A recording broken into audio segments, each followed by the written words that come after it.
Bien, vamos a continuar con este otro ejemplo que nos pide que representemos el coseno de menos 400 en términos de un ángulo agudo. ¿Qué significa esto? De un ángulo que esté entre 0 y 90 grados. Entonces, de manera práctica, ¿verdad? Nosotros podemos trazar dicho ángulo, ¿verdad? Por ejemplo, aquí se los he puesto en un plano. Este ángulo sería menos 400, ¿verdad? Todo esta vuelta. Ahora, pero si nosotros omitimos la vuelta completa que da, a partir de aquí solo habrían 40 grados. ¿Por qué? Porque hasta acá, hasta este punto ya cubrió menos 360 grados. Entonces solo faltarían menos 40 grados.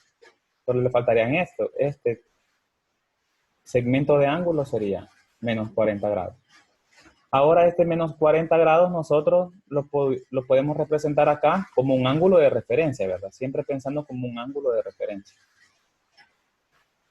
Lo volteamos hacia la parte superior, por así decirlo, siempre tomando en cuenta que este es 40, ¿verdad? Para abajo son menos 40, pero ya midiendo lo normal serían 40 grados.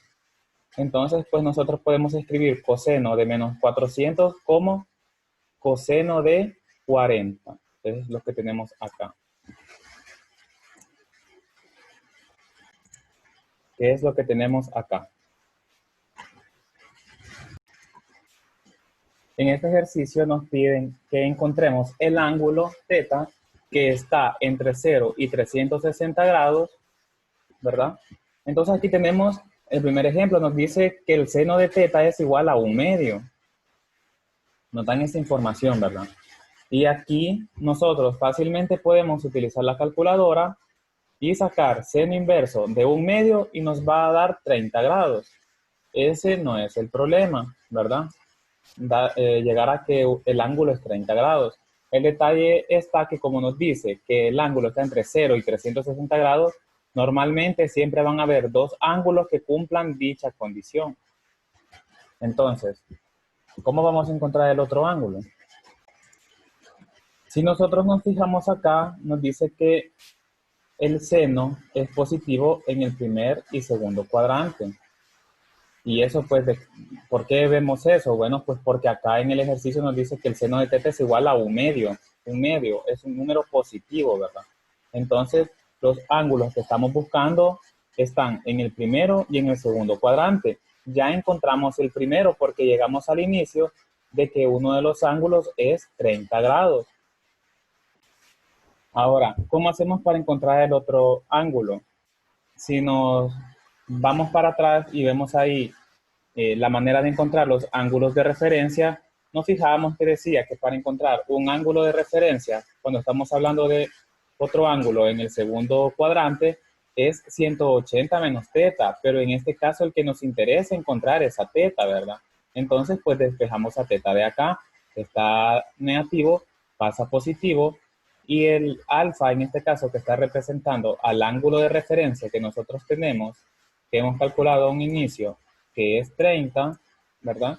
Lo pasamos al otro lado y nos queda 180 menos 30, que nos daría 150. Entonces los ángulos que hemos encontrado sería θ igual a 30 grados y θ igual a 150 grados.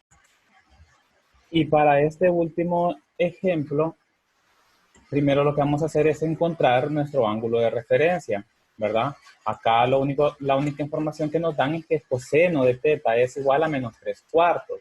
Para encontrar el ángulo de referencia, pues sacamos coseno inverso de 3/4. ¿Por qué de 3/4? Pues el signo ahorita no nos interesa, ya que solamente es un ángulo de referencia. Ahora, ¿qué otra información nos está dando aquí el problema? El signo, ¿verdad? El coseno es negativo únicamente en el segundo y en el tercer cuadrante. Por lo tanto, nos vamos a apoyar de la información que teníamos anteriormente, donde nos dice que θ en el segundo cuadrante es igual a 180 menos el ángulo de referencia. Esto es algo que acabamos de ocupar en el ejemplo anterior. Por lo tanto, solo restamos 180 menos el ángulo de referencia que se obtiene de hacer esta operación, coseno inverso de 3/4. Y nos da que uno de los ángulos es 138.6. Y luego para el segundo ángulo que nos dice que está en el tercer cuadrante, tenemos esta fórmula, por así decirlo, ¿verdad? Donde el ángulo de referencia va a ser igual a θ menos 180. Recordemos que esto lo tenemos atrás, ¿verdad? En las primeras diapositivas que mirábamos. Entonces de ahí despejamos θ, porque es θ el que queremos encontrar. De esta fórmula despejamos θ y nos queda de esta forma. 180 más alfa, o sea, más el ángulo de referencia, que en este caso es coseno inverso de 3/4. Hacemos esta operación en la calculadora y nos da que el ángulo es 221.4. Eso es todo de este video. Recuerden que siempre tenemos clases, ¿verdad? Así que cualquier duda, pues hágala saber en la clase o escribiéndome al WhatsApp. Un saludo.